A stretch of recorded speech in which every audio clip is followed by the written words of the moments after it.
After the design and construction of the raised beds comes the setting of them in the landscape.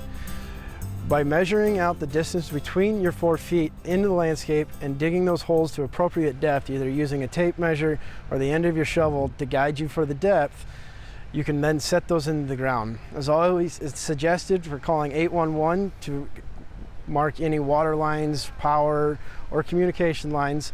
But once you have those holes dug to depth, you're going to want to set your raised bed in there. And this is where it kind of comes tedious, that you want to get those raised beds level. So it's going to be putting the raised beds down into the ground and then removing them if it's not level. By scraping out where the raised beds touch the ground on the side walls and the end walls, you can then level it and have a level surface on all 4 edges.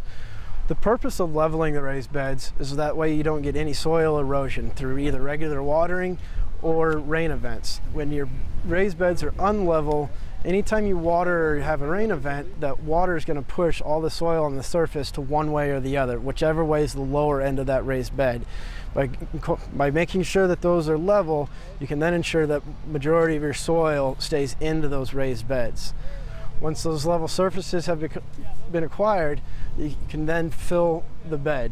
We'll be using a 50-50 mix between soil and compost for our raised beds. Any addition to that, potting mix possibly of any sorts, as well as any soil amendments can be used, but we're just going to go with a 50-50 mix of soil and compost. The variety of crops that can be grown are essentially endless.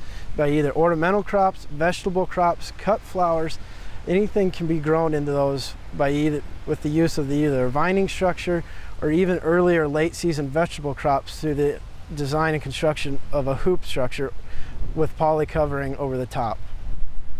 So remember, the 3 key principles with raised beds are the design, the construction, and the installation.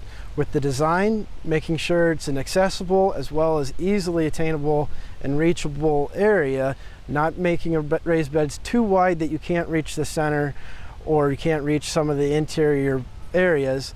The construction, using regular grade lumber as well as treated lumber in areas that are necessary, as well as using a water protectant, so that way you get away from any potential rots or decomposition of the wood material. And then with the installation, ensuring you have a level surface as well as your raised beds are level, so that way you don't have any soil erosion. And then it all becomes the fun of picking what plants go into that raised bed.